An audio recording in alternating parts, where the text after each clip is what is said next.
Welcome to another episode of I Am Nano. Putting the I in I Am Nano, I am your host, Irfani. And putting the M, I am your other host, Monica. And today, we'll be talking about our journey in graduate school. This will be a few-part series where we discuss and ramble about our graduate life throughout the years. And these are our experiences and opinions, and everyone is different and experiences different things. And yes, we are in the nanotech space for graduate studies in North America, but some of the struggles and ups and downs can be applicable to any grad life worldwide, regardless of discipline. Right, and we had different paths in entering the graduate life. And I actually started out as a master's student and then transferred as a PhD student. Yeah, and that's something very common in maybe North America, but in Europe and other regions outside of NA, it's typically you do a master's first, finish that, and then do PhD. And the US mostly does, the 5-year straight PhD stream, where you immediately go in and you specialize. In Canada, we kind of have that option to, start master's and then decide, yes, we like it, and continue on. So my question for you, Irfani, is why did you do that transfer? I did this transfer because at first I wanted to test out the field, see if I liked it or not, but I also knew that with research, 2 years is kind of like a pretty short time frame. I wasn't sure if I was going to get a lot of substantial data, and actually I really enjoyed the research that I was doing. Before I did the transfer, I actually asked around to see what other people have chosen to do. Some people actually tried to finish their master's first, so they do have a master's degree, and then they do their PhD. The convenience of this is if you actually drop out of your PhD, you will still get out and have a master's degree. Oh yeah, for sure. Yeah, but for me, if I were to drop out, I never have a master's degree.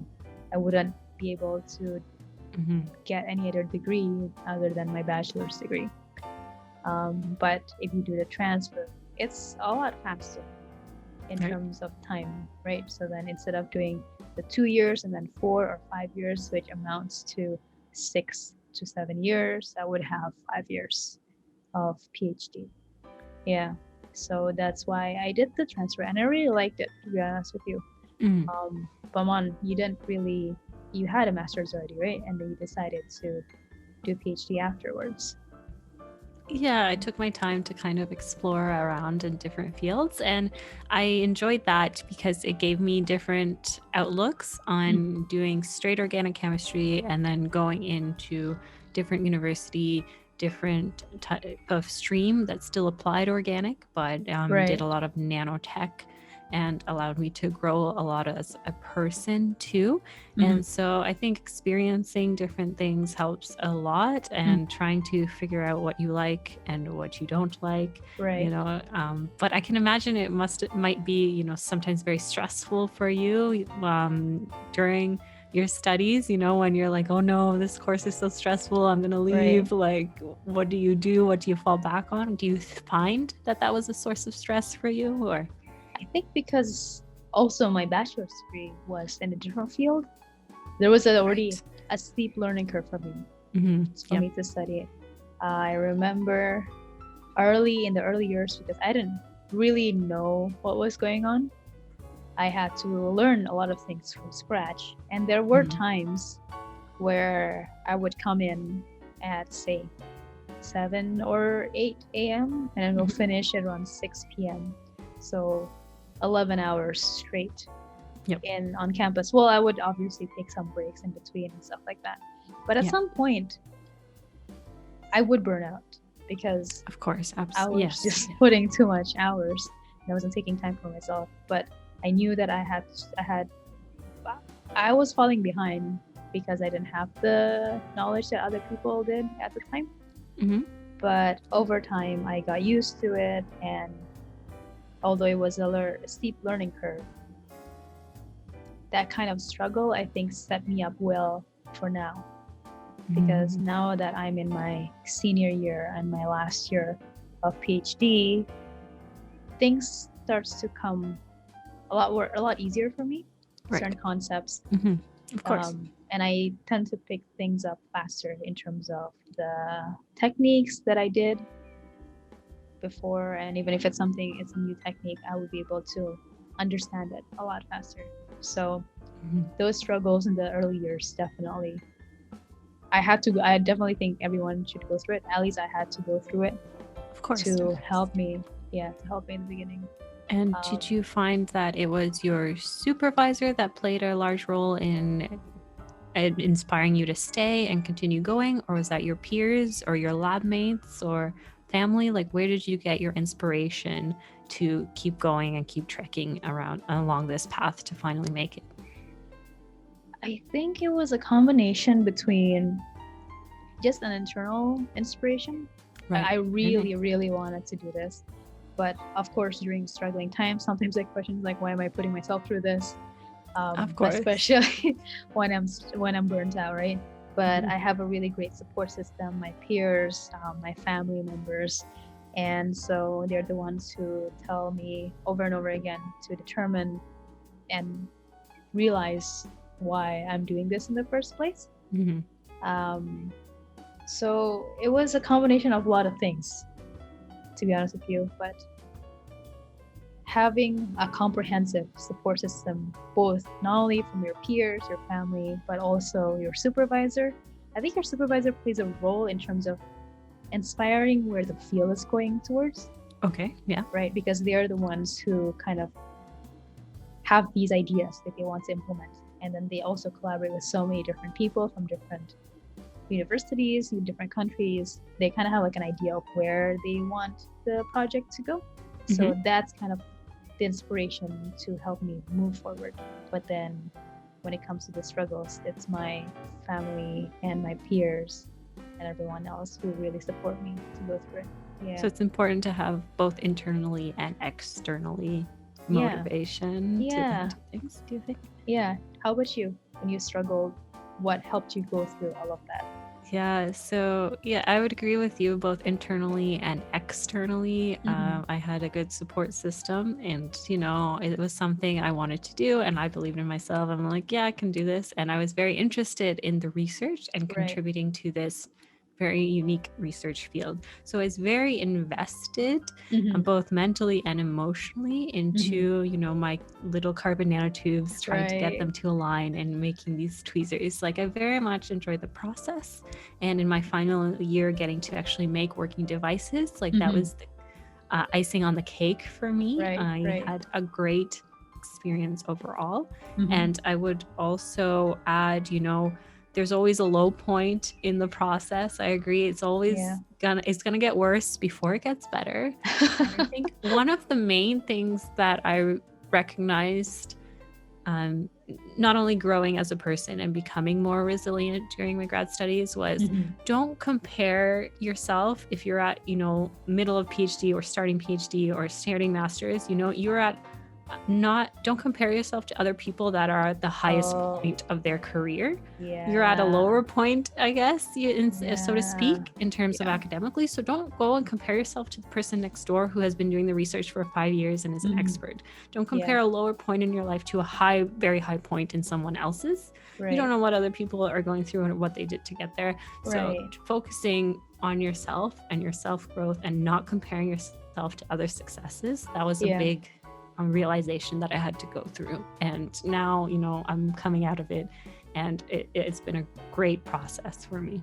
Yeah, no, I totally agree. It's really, really easy to compare ourselves, especially, people are like, oh yeah, just publish this paper. Oh, I'm going to this conference. It's so easy to compare yourself. 10 papers, 20 talks, like how it's all these scholarships. Yeah. It's very easy to compare yourself, but just think of it as a journey. And it's not about the output. It's more about, for me at least, it's about the impact that you have. So as long as you contributed to the scientific community, I think that's still a really good goal to have. And you have a legacy. Yeah, pretty much. Your thesis is your legacy. You have that on paper. And I think one of the advice, some of the advice I was given was, dedicate your thesis to yourself, at least in some way, because you did it for you. Yes, for sure. I mean, 5 years, that's a long At time, least, at yeah. least, and that's longer than undergrad degrees for most people. Yeah. I So mean, some people do it 3, 4, but it depends on exactly. their background. It Hmm. depends on the degree that it is. Some people do it in 7 or 8 or 10. It takes the time it's going to take. Yeah, for sure. And I also agree what you said, how we become really emotionally invested and mentally invested. I think it's a common thing for a lot of researchers, I believe. We get Mhm. really invested, that we don't really feel like it's kind of work because we don't really know how to compartmentalize. At least for me, I don't know how to compartmentalize my work versus relaxing time, because sometimes at home I'm relaxing and my brain's still thinking about it. Like, oh my goodness, how do I do this? And I'm still researching. And I'm supposed to be at home kind of taking time for myself. But Right. it's so, because we're so invested in it, we just kind of, it was our whole life. And I Mhm. think that's a very common thing for a lot of researchers, which is not necessarily a bad thing because it means you're really dedicated to pursuing that. Mhm.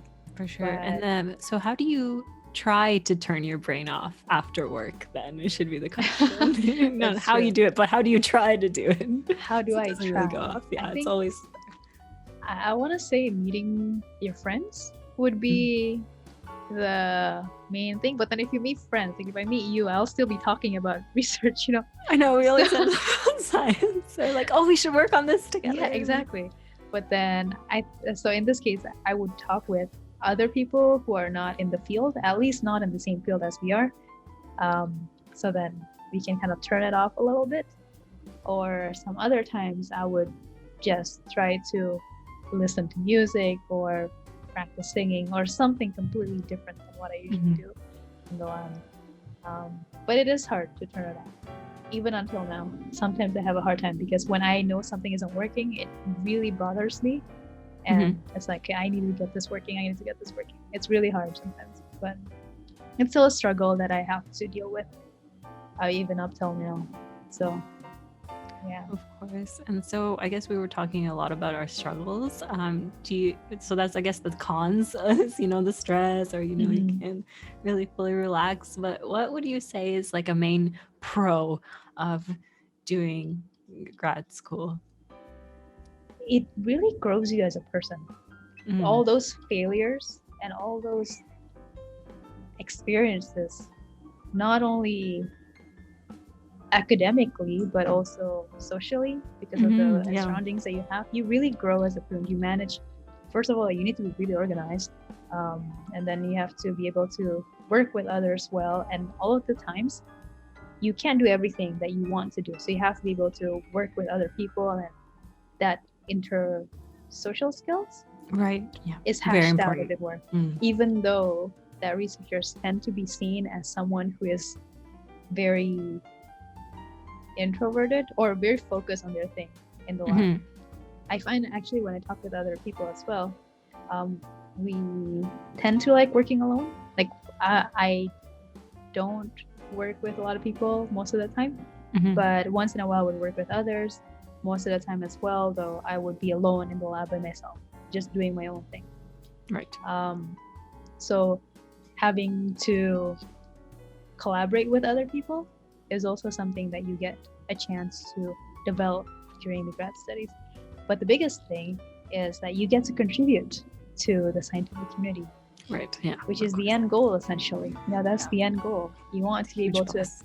advance the field forward. Mhm. Yeah. So, well, what do you think about now that you're out Yeah, of it? definitely socializing and intermingling with not just the people in my lab space or Right. in my fields, but also that are working in other departments, I thought Mm-hmm. was very interesting. And one of the greater things I did was not only being part of my departmental community, but also being part of the overall scientific Mm-hmm. graduate community Yeah. as a science grad ambassador. So that was Mm-hmm. very great for me to kind of, get to know other people in different fields and Mm-hmm. disciplines and work Mm-hmm. together, as well as also being part of the greater community outside the university. I found it really important to also try to get my mind off work by volunteering elsewhere. I thought Right. that was one of the ways I found to kind of, take a step out Mm-hmm. of the lab, out of the whole Right. university region, and Right. just go volunteer a weekly somewhere else, 2 hours, take my mind off the research. And That's it's true. nice because you get to socialize with those Yeah. that work in your community overall, because when you go into a new city and new university, yes, you're part of that university community, but you're also part of the greater community overall. So integrating myself there, and I really enjoy overall in grad school, the publishing the papers, but also the kind of, traveling and discussing with others, the whole presentations and conferences. That's Mm-hmm. really, really fun. And there's scholarships to apply for that can fund you for those travels. So Right. it's Right. really Right. nice. It's a nice little, self boost that Yeah. you're like, oh yes, I get to present, and other people are actually, interested in my research. It's not just me. Yeah. I'm making some kind of an impact. Yeah, that feels really good when someone asks you about your research. It feels very, very good because you're not doing it just for yourself, but you have a tangible, impact on other people. Yeah. But so you got to keep yourself active. And I know that you're really active in grad school. I was amazed because you were doing so many things and then you're still killing it I'm with your good. research Oh, too. well, So you have to try. I think it's just trying. I think I read Anne Vanderkam's 168 hours in a week and how to maximize that. And I think I heard her speak. She came to the university and I went to one of her talks and read her book. And then that recognizing that I have this many hours to, sleep and work. And actually, there's a lot of time I wasted on social media at first. Or you just YouTube on videos, and it's surprising like how much of your time actually goes there when you could quantify that and actually integrate like exercise, the volunteering, the extra work in there. And I still had time to have a social life. It's surprising it once you actually organize things out. It's really easy to just spend so much time on YouTube. I mean, I'm very guilty of that. I'm very guilty of that. And, yeah. Oh, 100%. Me too. So, Laura Vanderkam. Laura Vanderkam was. Laura Vanderkam? Yeah. Okay. I'm going to listen to her too. We'll get her book and listen to her too. Yeah. I wish that I also had more time to read books though. Just not research papers. But I guess because I was always reading research papers, or textbooks, it kind of makes it hard to read other literature. If I were to go back, I think that's one of the things I would integrate. And exercising, like as soon as I started grad school and getting into a schedule, and that would be, having a schedule with regular book reading. And weekly write a paragraph of what you did or the results you got, just a little paragraph, even if it's 4 little lines, helps so much writing the thesis down the road. So those would be a couple of little tweaks I would do if I were to go back and change things. But I mean, I would still 100% recommend doing the whole experience. But how about yourself? What would you change if you were to go back and do things? I think for me, it was also the time management in terms of not doing just research, because at least in the beginning as well, I was just so invested in it, right? And I didn't read any books. I started doing that recently, only at the urging of my husband. Yes, because some external he scolds me. He scolds me, like, you need to read something else other than technical stuff. It expands your way of thinking. It expands your mind beyond of what you're used to. So that's something that I'm starting to implement. To be honest, up till now, it's still hard. I try to at least have 1 hour before bed reading some kind of book, even a few pages. Oh, that's nice. That worked for a while. But then right now I'm kind of back into the original cycle. So now this is a good time for me to get back to it again. Throughout all this time, what would you say to people who are thinking or debating about going to grad school? Is it a good choice? Or should you just take master's or PhD? Would you still recommend it to people who are debating? Yeah, I think it depends on your overall goals in life. But I've definitely heard of people, they go they do a master's and then they go work for a few years and then they go back and do like a PhD or an MBA. You can always go back and do it later on in life for sure. Although I did find that for a PhD specifically in the STEM discipline, not having any children, not doing not having extended social circles at this stage in life, especially not having any kids or family yet. It was just me focusing on my own research. It helps a lot being younger when you don't have as many responsibilities or people to take care of. It helps a lot. And also, like, yeah, I did this PhD, but at the same time, I don't have to keep working in my field after I graduate. So that's also something I think people should consider. Like, yes, you're interested in now, you're doing it now. Like those transferable skills that you recognize, like organization and time management, those are going to come with you. You're going to learn that for sure. And you don't have to work in whatever you did your PhD in after or your master's. You can change your mind. Yeah, for sure. I completely agree. I think, again, it depends on what your goals are. I personally would not change a thing. I would still go down the same path. I would take my master's first.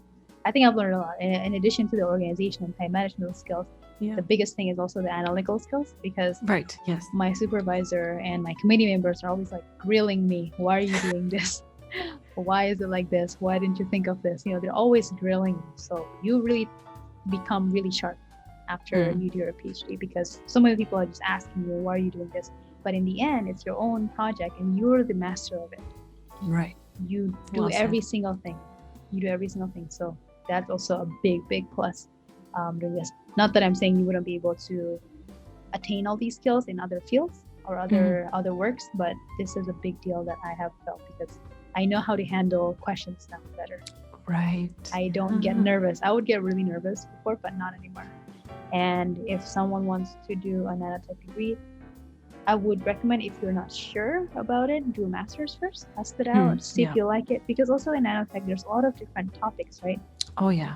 Yeah. So one topic may not be suitable for you and you can always move on to a different one. If you're really sure about it, then you can take the 5-year PhD. It's still a really long time commitment though. So you have to be very, very sure, very invested in it.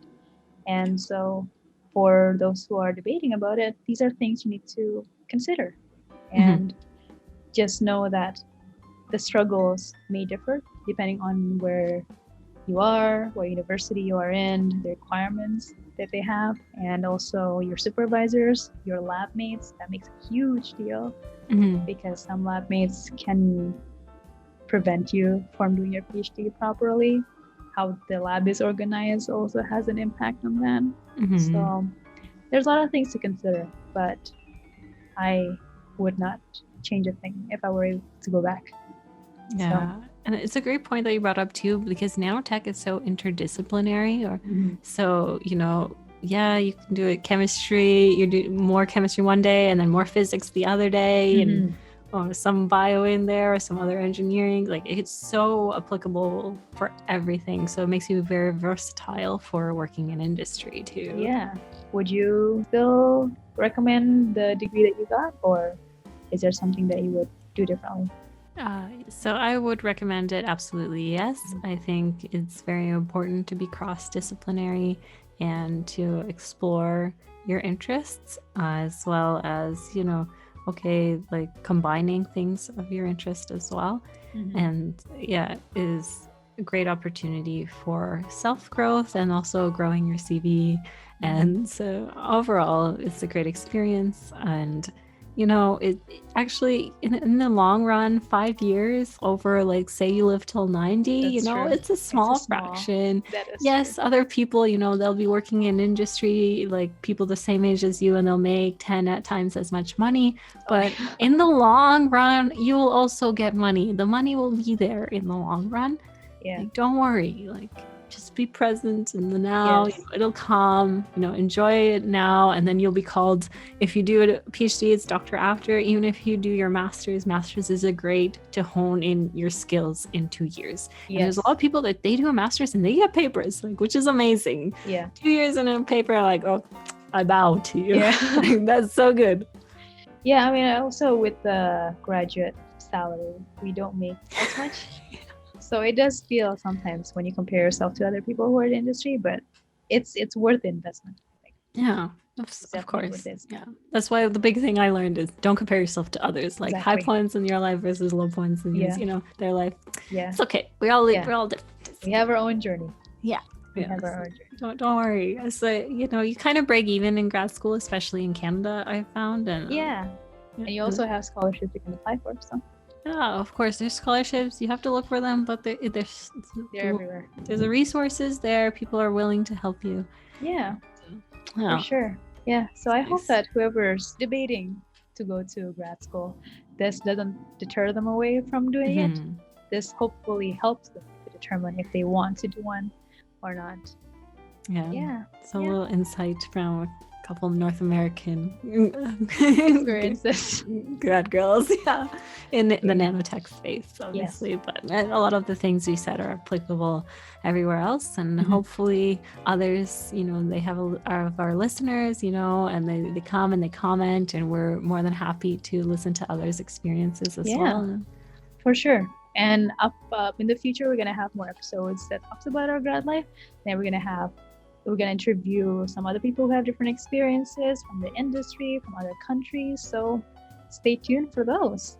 And undergrad students, they're very important too. Like, they're very important. Forget. My bad. My bad. They're very important too. They have really a wide breadth of knowledge and experiences. So we will be interviewing them here as well. So much enthusiasm when you first start your post-secondary education too. Yeah. So stay tuned. And that's all the Dana for today. Take care. And stay curious.